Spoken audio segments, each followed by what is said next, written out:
Hey, what's up guys, I'm back with another Grand Cost video. This video, however, is a new type video that I might be doing in the future, which is similar to should you summon or before you summon videos.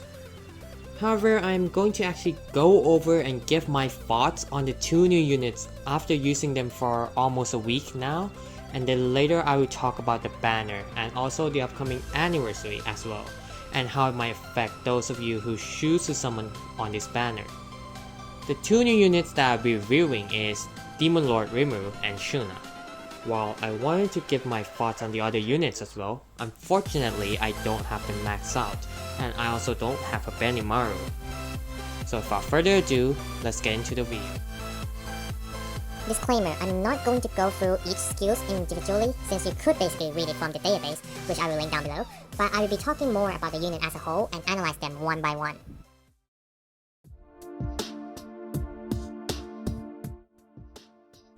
So first, we'll go over the new Rimuru. In my honest opinion, he's actually quite busted.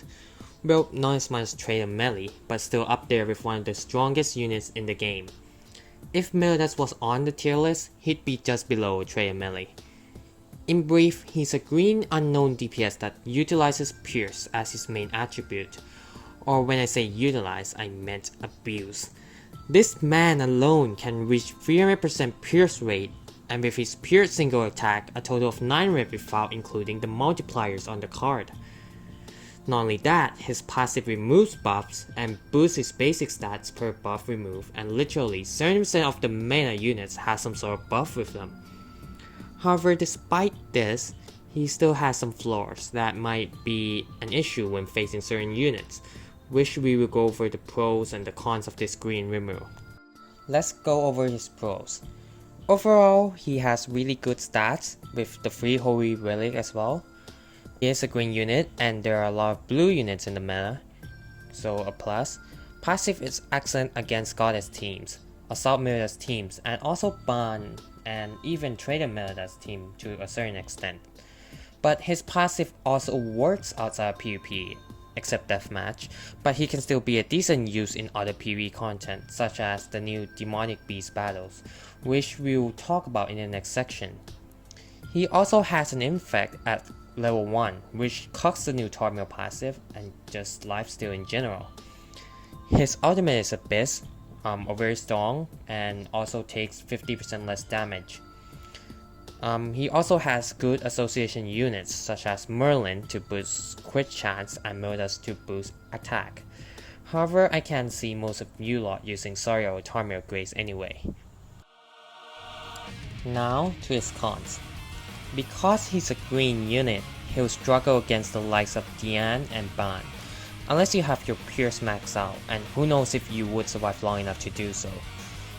His passive is not controllable. So for example, when Margaret uses her buff card, it has 2 buffs. It will randomize which buff will be removed, and it doesn't seem to have any kind of prioritization on which buff should be removed first.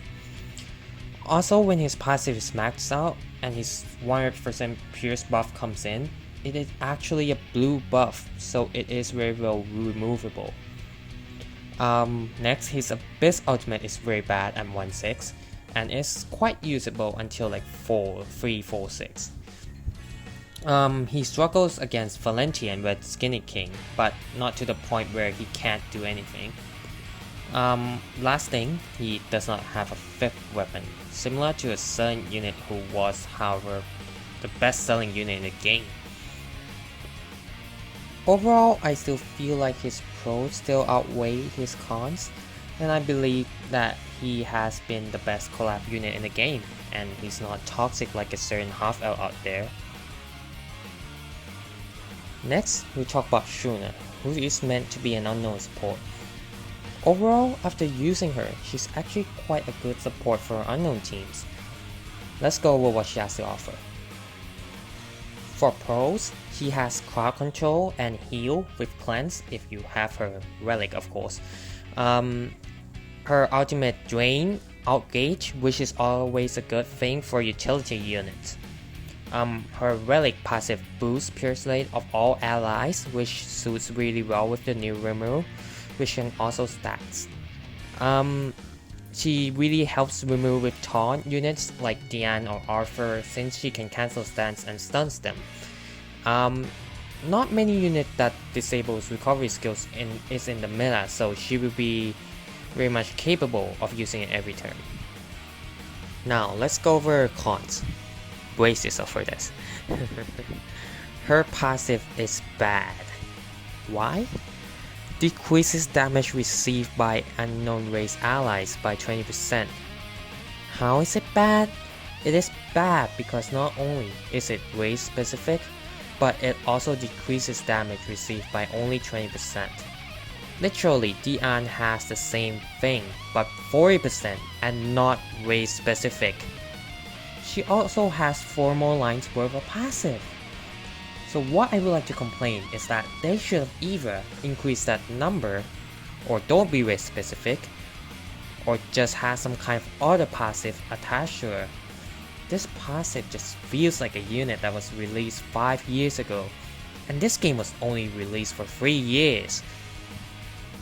Next, her association is bad, and because she doesn't have an ultimate like the past unit, ultimate link, her ultimate is literal garbage version of Golfer because of the shit multiplier and only 3 gauge drain.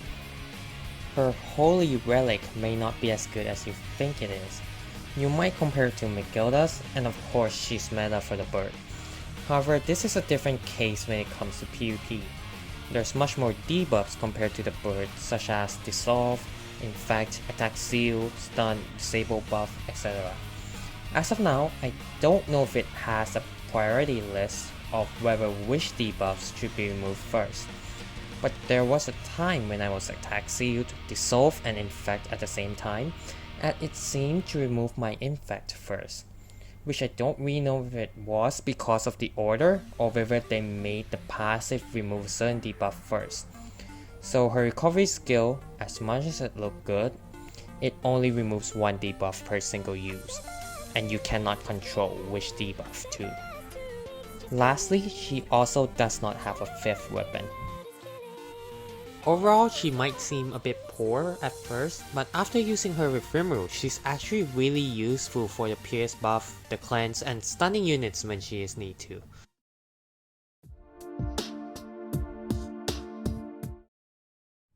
Now, let's go over their uses and teams. First, I will focus on the PvP compositions, then I'll talk about PvE later.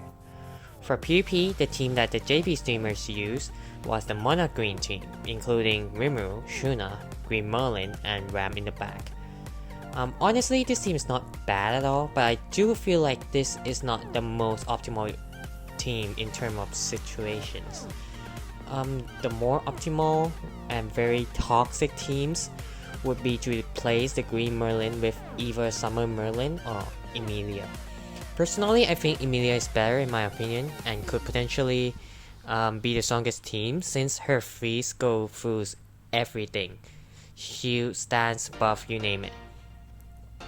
I see a lot of people also running duo with Rimuru as well, which is nice since you can force buffs on the enemy, but the con is it also works both ways. So if the enemy has a Rimuru, you might as well end up in the same fate. The last team I also see is the Pierce team, with Trey Meldas and some teams with Blue Lily as well. Very strong composition and probably can beat many teams, except for teams with good crowd control or Valenti and King. For PvE, we'll first talk about Belmoth. Rimuru is very strong against Belmoth because he hits very hard. However, his passive doesn't work in death matches. Shuna, on the other hand, let's just skip her for the rest of the PvE section. For Bird, he seems to do quite well against Bird, and with his passive build-up plus Megilda's buff, he seems to be able to do a lot of damage, including the 4th phase of floor 1. However, it is debatable that the 1 or even Brunhilde may still be better options. For Deer, he also thrives with Jormungandr, doing a ton of damage with all the stat boosts. However, same case, if the question is he the best option for the content? I'd argue that Trader Meldas is still better at both demonic beast battles. Note that my clips might not be the best example since I don't have a lot of necessary units, so I recommend you watch next video on this, which will be included in the description or on the top right. Feel free to check it out. You probably already know him. If you don't, he's an awesome guy, but he always looks like he just woke up. Overall, there are quite a decent amount of PvP teams that you can run them in, and you can even run in other teams that was not mentioned before, since there might be other teams that I don't know. For PvE, Rimuru is quite good. Cannot really say the same thing for Shuna though.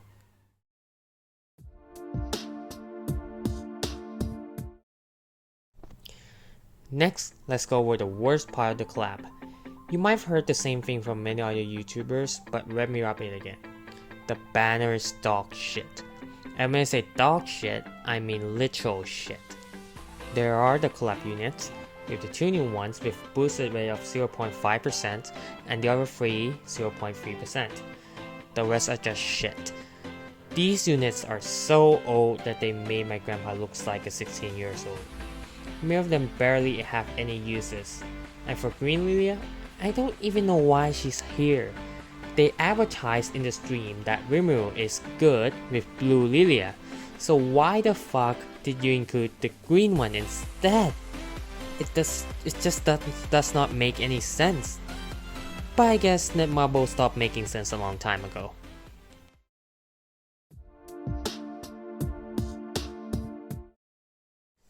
So let's talk about what's coming next for Grand Cross after the Tensura collab. From the leaks, it seems that Awaken Mono will be released after the collab, and I think it perfectly makes sense since it will fit the same week slot as Excalibur Arthur last year. On that note though, I'd like to mention that this Awaken Mono will most likely be a really good unit, similar to Blue Lilia. She might even be the exact counter of Rimuru, who knows, but I don't think she'll go as far as break the game as, Ban did. After that week, I believe that we might have 3 multis possibly, and then the week after we will get the review of the new anniversary unit, which inevitably will be a light unit.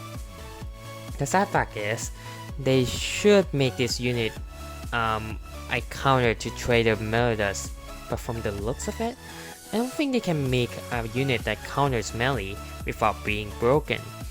So he or she will definitely be broken.